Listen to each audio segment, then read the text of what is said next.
5 seconds to go.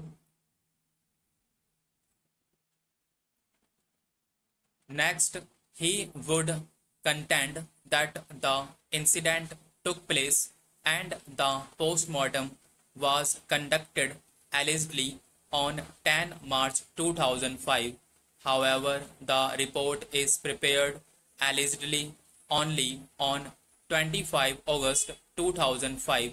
Learned Counsel posed the question as to the possibility that the post-mortem report in fact may be related to somebody else. In this regard, he drew our attention to the deposition of the father of the deceased. Father of the deceased had deposed that it was true that the marriage of the appellant and the deceased was performed happily and there was no quarrel between the spouses. Further, he has stated as follows: it is true that there are 4 rooms in the house of accused.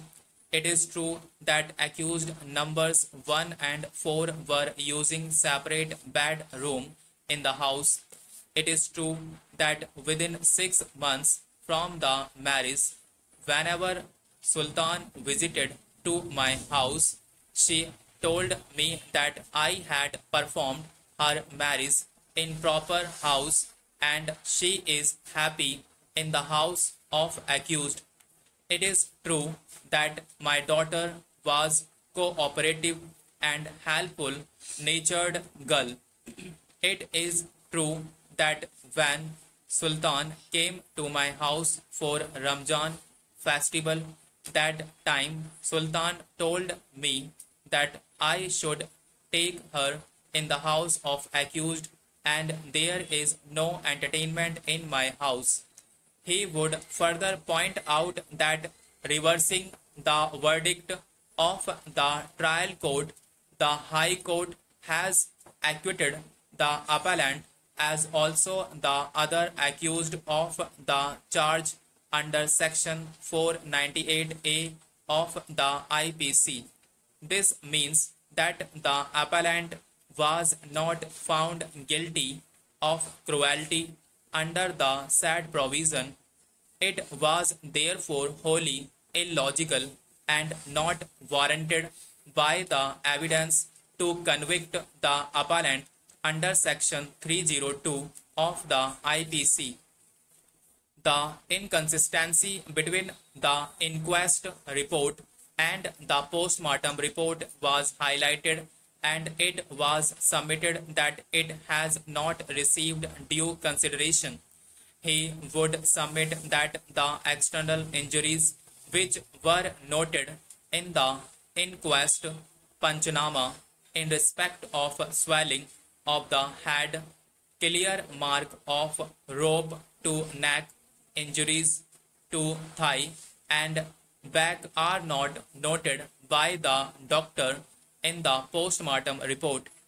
He complains that in a case of difference of injuries between the inquest Panchanama and the post-mortem report, the post-mortem report will prevail over. He reminds that the post-mortem report has been prepared after more than 5 months from the date on which the post-mortem was allegedly performed. He would submit that when doubts were established, the appellant should have been the beneficiary of doubts. He would further submit that if an adult person is throttled, there would be resistance and the resistance would be manifested. There is no evidence of any such resistance. All this points to the deceased having committed suicide. He further points out that as noted by the court itself, it was the appellant who took the deceased to the hospital. Had the appellant been the culprit, he would have destroyed the body and certainly not taken the person to the hospital.